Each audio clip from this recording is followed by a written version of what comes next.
మనసులో లింగాలను మింగే బడా భక్తులు కొందరు,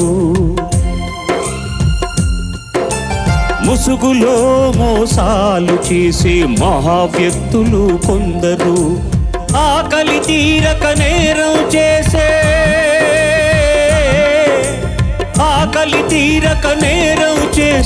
అభాగ్య జీవులు కొందరు. మనలో నేరం చేయని వాడు ఎవడో చెప్పండి, ఏ దోషం లేనివాడు ఎవడో చూపండి. మంచిని సమాధి చేస్తారా? ఇది మనుషులు చేసే పనియేనా?